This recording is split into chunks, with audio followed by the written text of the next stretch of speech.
Hello प्यारे बच्चों, Lakshman classes में आपका स्वागत है। हम लोग पढ़ने का विज्ञान चैप्टर का नाम है मेटल एंड नॉन मेटल।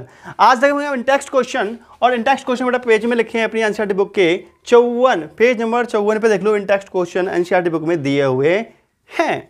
तो बेटा पहला क्वेश्चन है Na मतलब सोडियम ऑक्सीजन मैग्नीशियम। ठीक है, आप बुक निकाल लो, पेज नंबर 54 एनसीईआरटी बुक का क्वेश्चन लिखे हैं, देख लो ढंग से। ठीक है, जो मैं लिखा है वो बता रहा हूँ बेटा। देखो पहला क्वेश्चन लिखा हुआ है सोडियम ऑक्सीजन एवं मैग्नीशियम के लिए इलेक्ट्रॉन बिंदु संरचना बनाइए।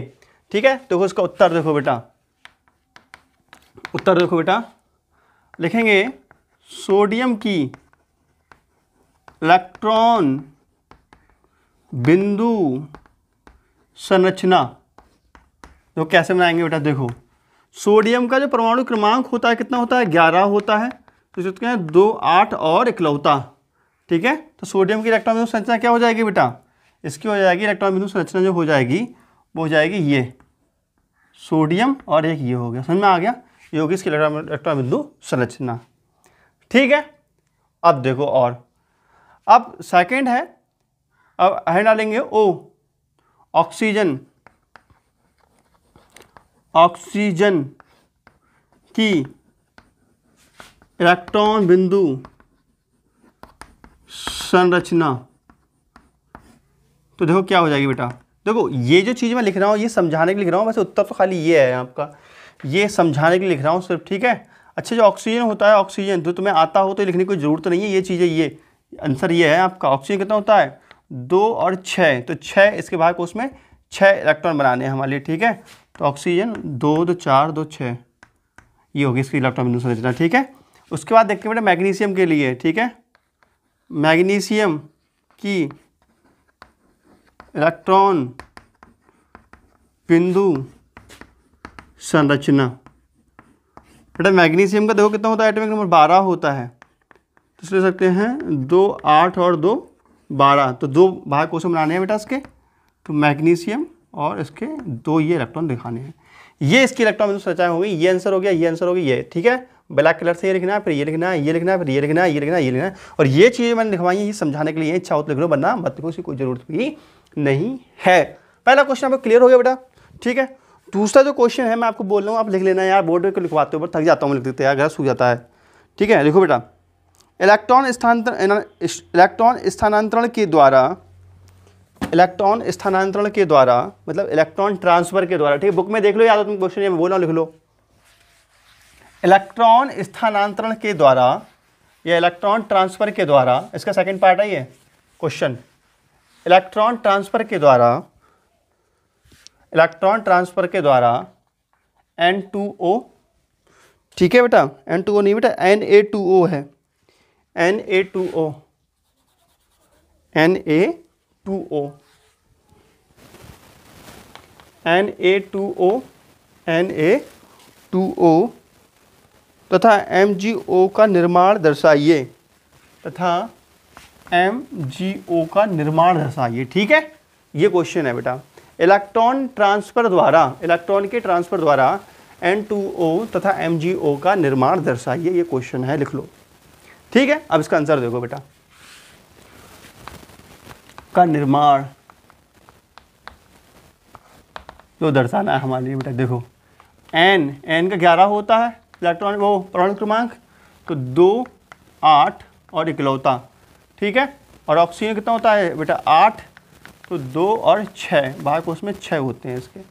ठीक है, तो बेटा देखो ऑक्सीजन रहा ये, और Na ये रहा, एक Na इधर लगा दो। ठीक है, अब ऑक्सीजन के कितने हैं बेटा 6 इलेक्ट्रॉन है, कितने हैं 6 हैं, तो बेटा 2, 2, 4, 2, 2, 4, 1, 5, 1, 6।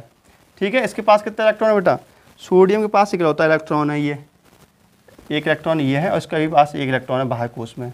ठीक है, अब क्या काम है बेटा, ये अपना इसको दे दे तो इसके पास 8 हो जाएंगे, ये इसको दे दे तो ये इसके पास भी 8 हो जाएंगे। ये इसको ट्रांसफ़र करता है, ये इसको इलेक्ट्रॉन ट्रांसफ़र, इसको क्या कहते हैं electron transfer, electron transfer, electron transfer कर रहे हैं ये इसके लिए। ठीक है, जब इलेक्ट्रॉन ट्रांसफ़र करते हैं तो होता है क्या, देखो ये बन जाता है Na+, क्या बन जाएगा बेटा ये Na+। ठीक है, और यहाँ पर O। ठीक है, 2 तो 4 तो 6, ये ये तो पहले से था, एक इलेक्ट्रॉन हमने यहाँ डाला, यहाँ पर एक इलेक्ट्रॉन डाला, यहाँ पे 2 इलेक्ट्रॉन डाले हैं, तो 2 नेगेटिव चार्ज लग जाएंगे इस पर, 2 नेगेटिव। ठीक है, समझ में आ गया। उसके बाद है बेटा Na+ फिर से रहा, Na+।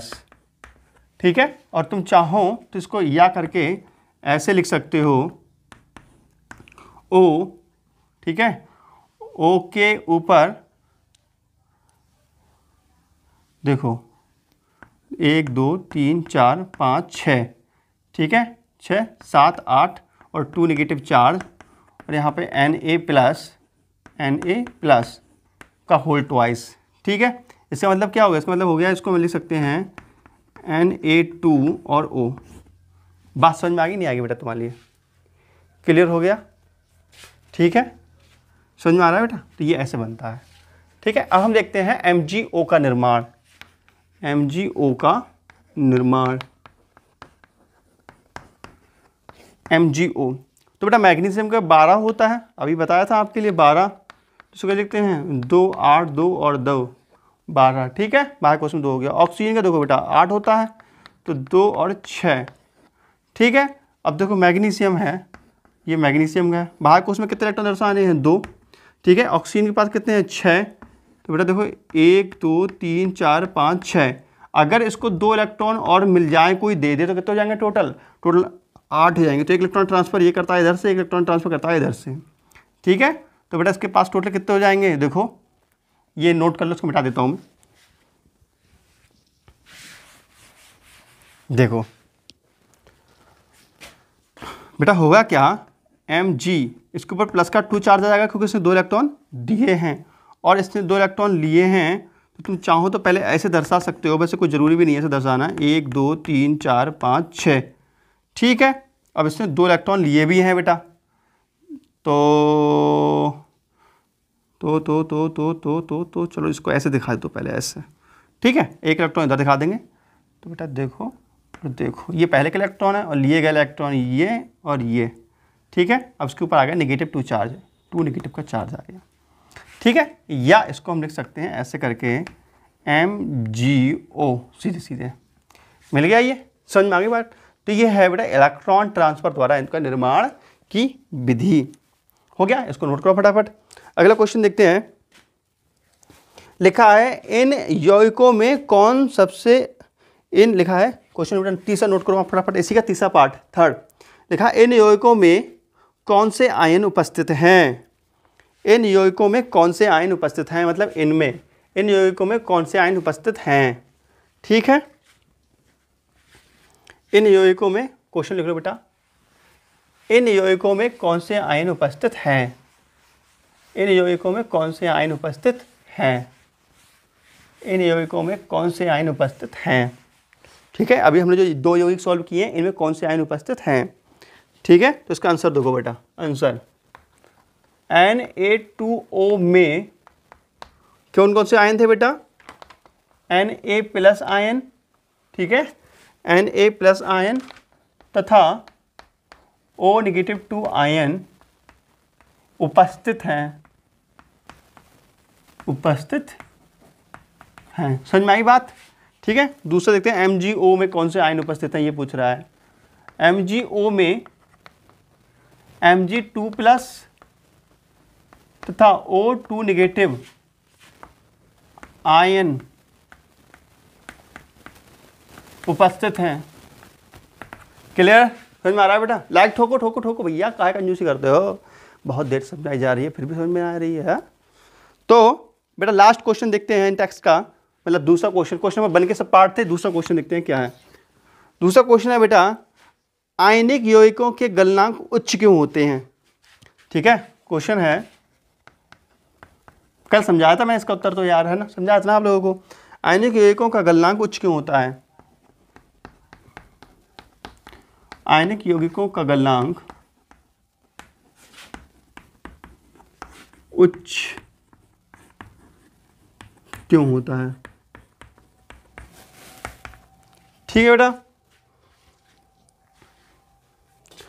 तो बेटा आपको पता है कि जो आयनिक बंध होते हैं, जो आयनिक यौगिक आयनों से मिलकर बने होते हैं और आयनों के बीच में आयनिक बंध लगता है। देखो बेटा, जो आयनिक यौगिक होता है वो आयनों से मिलकर बना होता है, जैसे Na+ और Cl नेगेटिव है, ये आयन है, इन दोनों से मिलकर बना होता है। और इनके बीच में जो बंध लगता है ये कहलाता है आयनिक बंध, आयनिक बॉन्ड।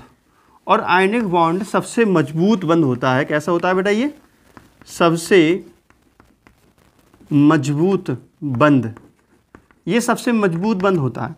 जब सबसे मजबूत बंध होने के कारण ये इनको कसके बांधे रखता है, और जब कसके बांधे रखता है तो इनको गलाना भी मुश्किल होता है, इसलिए इनके गलनांक ऊंचे होते हैं। ठीक है, सीधा सा उत्तर ये क्वेश्चन ये है बेटा, क्वेश्चन ये है आयनिक यौगिकों का गलनांक उच्च क्यों होता है। ठीक है, तो इसका उत्तर ये होगा, आयनिक यौगिकों में आयनिक बॉन्ड हम जानते हैं कि आयनिक यौगिकों में आयनिक बॉन्ड पाए जाते हैं, और आयनिक बंध सबसे मजबूत बंध होता है। यही कारण है कि आयनिक यौगिकों के गलनांक ऊंचे होते हैं। ठीक है, लिखो इसका उत्तर, लिखो बेटा, लिखो आयनिक यौगिकों के गलनांक ऊंचे होते हैं क्योंकि, लिखो आयनिक यौगिकों के गलनांक ऊंचे होते हैं क्योंकि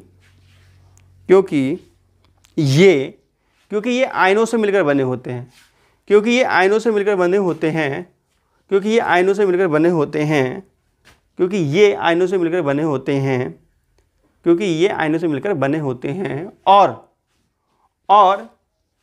और इनमें आयनिक बंध पाया जाता है, और इनमें आयनिक बंध पाया जाता है, और इनमें आयनिक बंध पाया जाता है।